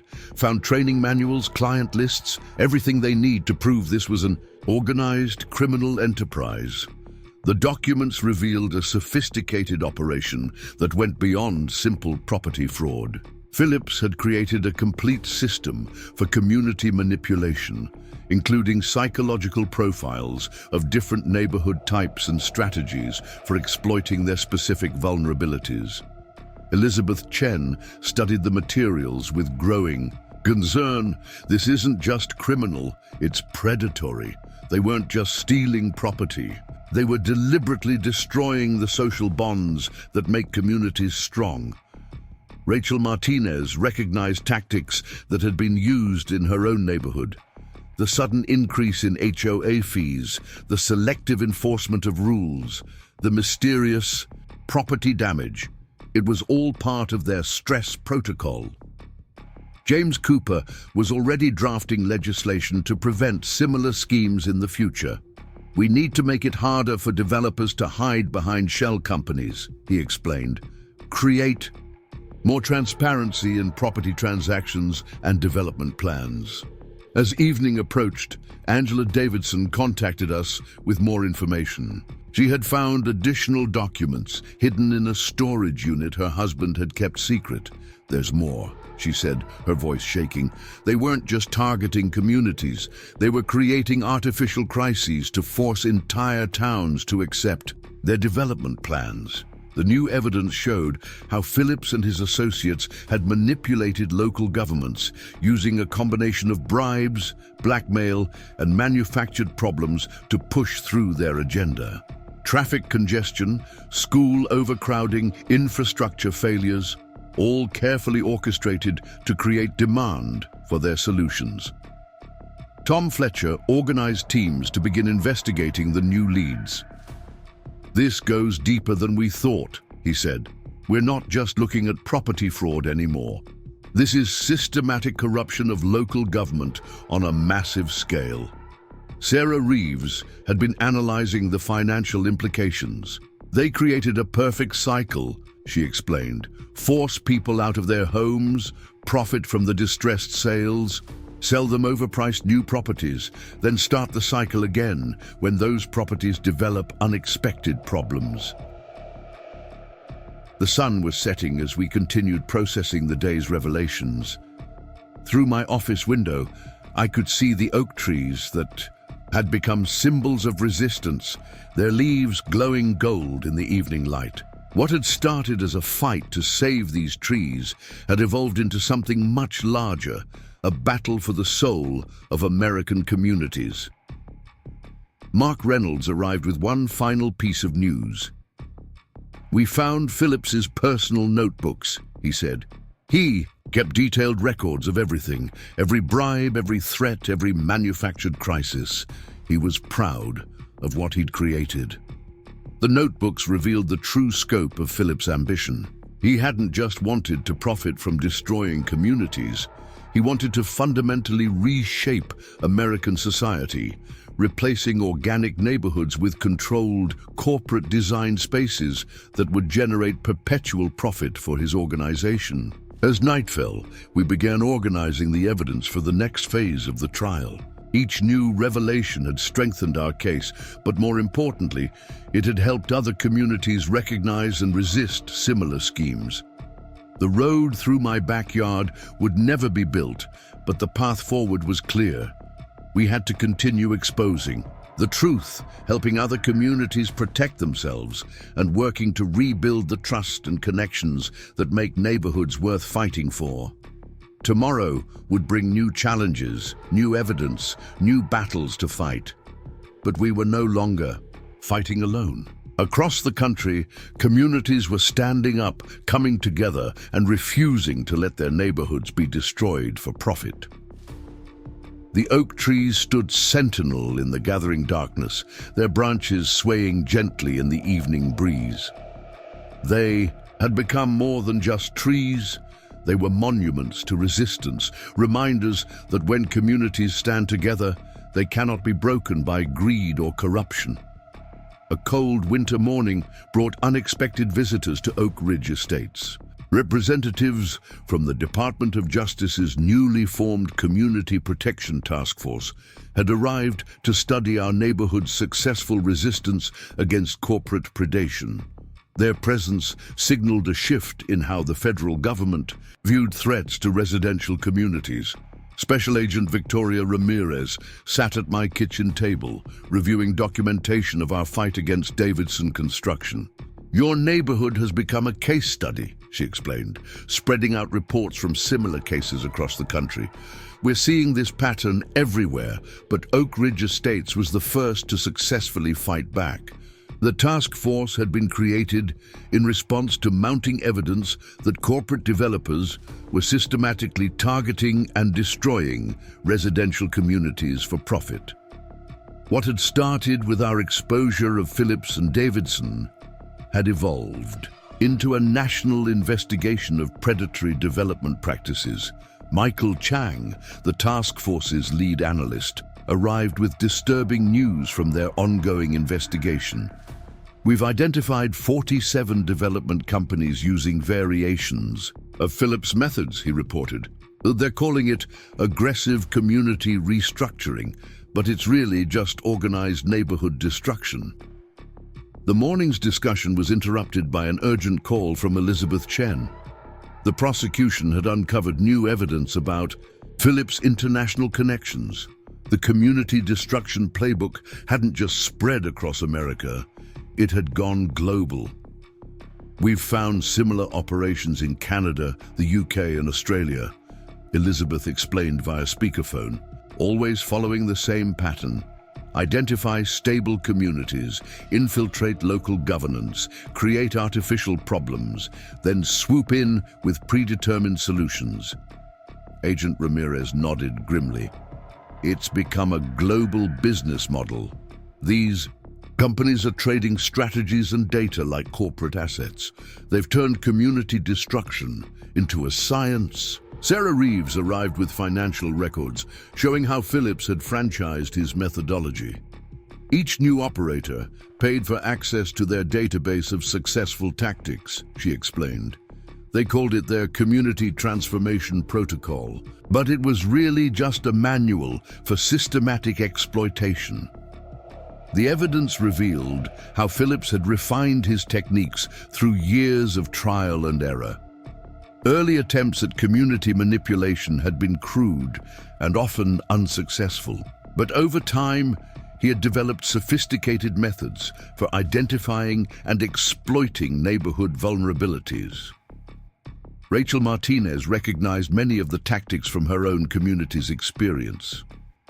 The sudden increase in surveillance, the arbitrary rule changes, the selective enforcement, it was all designed to create a sense of powerlessness, she observed, studying the documents. James Cooper had brought draft legislation aimed at preventing similar schemes in the future. We're proposing new transparency requirements for development projects, he explained. Any company involved in large-scale property acquisition would need to disclose their complete ownership structure and development plans. The morning's revelations were interrupted by Tom Fletcher, who burst in with breaking news. Phillips is trying to make a deal, he announced. He's offering to expose his entire network in exchange for leniency. The potential deal sparked intense debate. While Phillips' testimony could help protect other communities, many felt he deserved the maximum penalty for his crimes. The human cost of his schemes couldn't be measured just in property values and lost homes. Mary Sullivan arrived with updates from the nationwide network of community organizers she'd been coordinating. People are fighting back everywhere, she reported, using what we learned here to protect their own neighborhoods. But the developers are adapting, becoming more subtle in their methods. The task force members listened intently as Mary described new tactics being employed by Phillips imitators. Instead of obvious harassment, they were using sophisticated data analytics to identify and exploit community stress points. Social media manipulation, targeted misinformation, and artificial demographic tensions had replaced crude intimidation. Steve Martinez shared architectural analysis, revealing how development companies were now designing projects specifically to fragment communities. They're creating physical barriers between neighbors, he explained, pointing to subtle features in building plans, using architecture and urban design as weapons against community cohesion.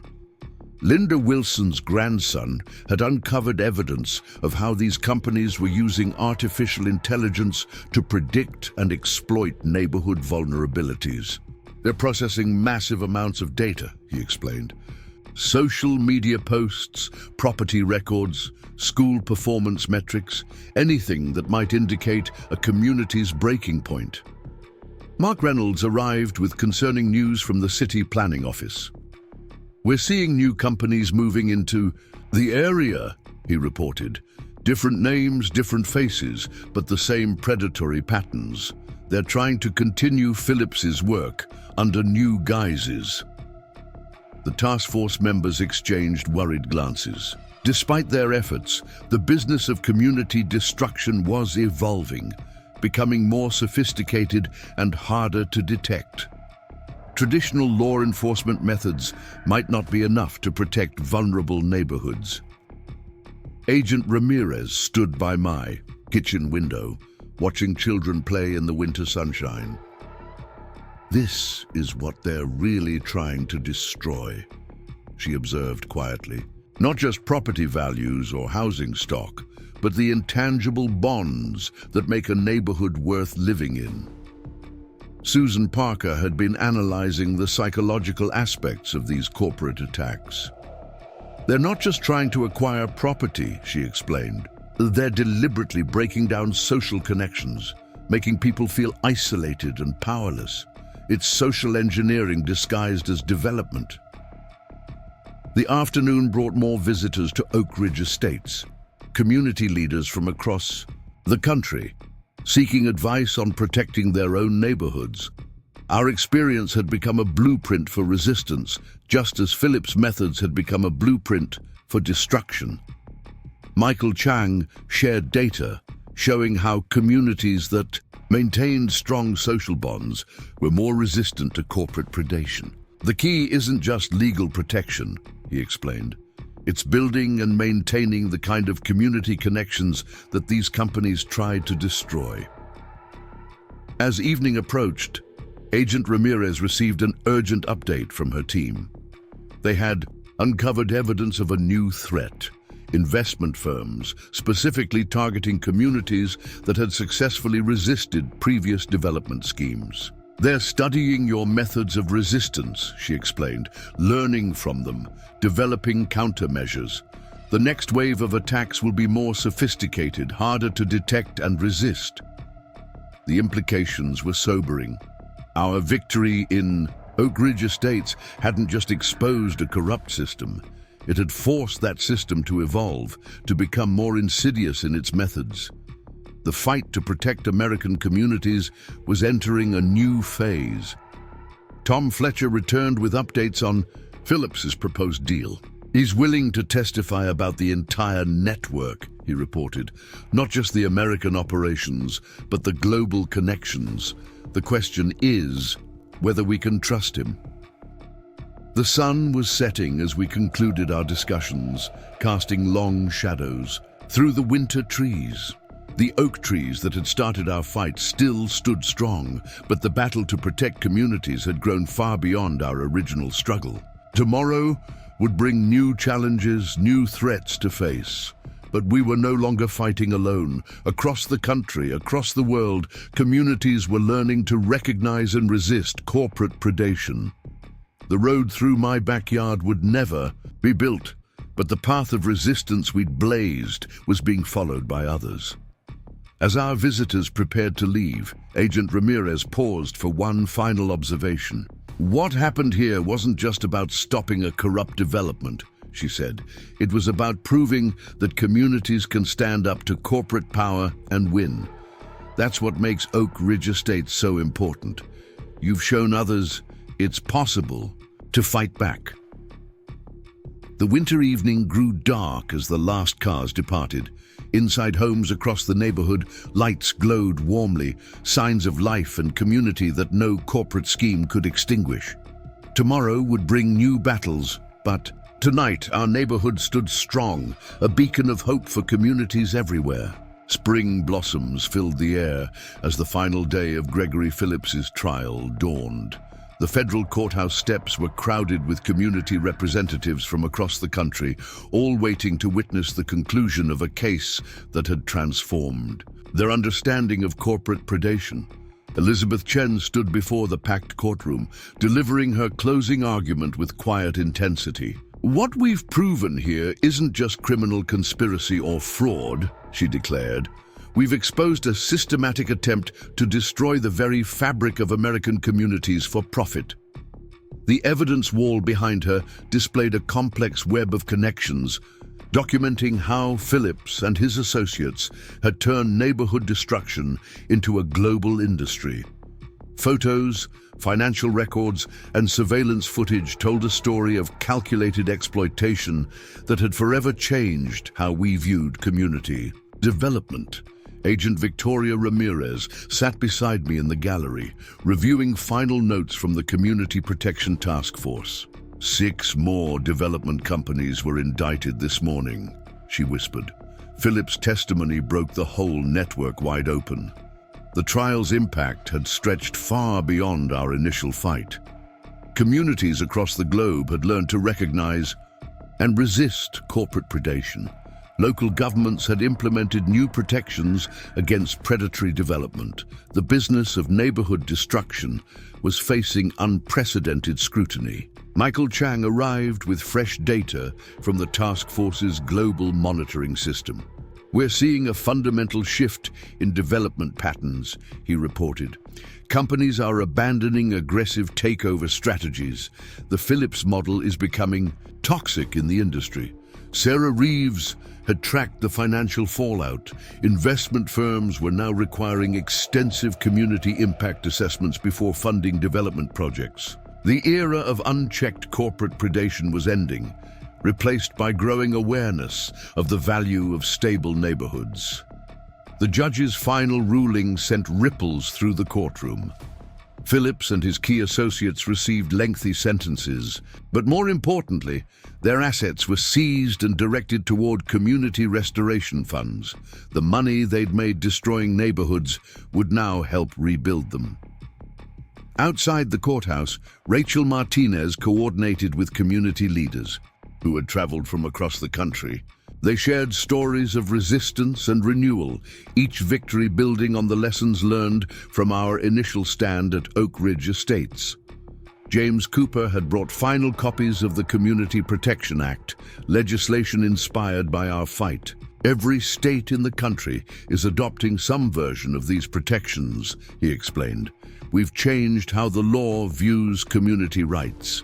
The spring breeze carried cherry blossoms past the courthouse steps as Tom Fletcher shared updates from the ongoing investigations. The ripple effects of Phillips's conviction were still spreading, exposing similar schemes around the world. Linda, Wilson's grandson, had documented the entire journey, creating a comprehensive guide for communities facing corporate predation. His work was being translated into multiple languages, helping neighborhoods worldwide recognize and resist exploitation. Back in Oak Ridge Estates, the transformation was visible. The community had emerged stronger, more connected, more resilient. What Phillips had tried to destroy, he had inadvertently strengthened. Mary Sullivan organized a final community gathering beneath the oak trees that had started our fight. Neighbors from across the region came to share stories and strategies, building networks of resistance and support that spanned communities and cultures. Steve Martinez had developed new architectural guidelines, emphasizing community connection rather than isolation. "We're not just building houses anymore," he explained. "We're designing spaces that bring people together, that strengthen neighborhood bonds." The evening sun filtered through fresh spring leaves as we gathered one last time to reflect on our journey. The road through my backyard would never be built, but we had constructed something far more valuable, a blueprint for community resistance and renewal that would endure long after our story was told. Agent Ramirez surveyed the gathered community with satisfaction. "This is what victory really looks like," she observed. "Not just stopping the bad guys, but building something better in the wake of their defeat." As twilight deepened, neighbors lingered in the yard, sharing memories and plans for the future. The oak trees stood tall against the darkening sky, their branches reaching toward stars just beginning to appear. Tomorrow would bring new challenges, new threats to face. But communities everywhere now had the tools and knowledge to protect themselves. The era of unchecked corporate predation was ending, replaced by a growing movement of neighborhood empowerment and resistance. The story of Oak Ridge Estates would be told and retold, not just as a tale of victory against corruption, but as a reminder that when communities stand together, they cannot be broken by greed or exploitation. Up next, you've got two more standout stories right on your screen. If this one hit the mark, you won't want to pass these up. Just click and check them out.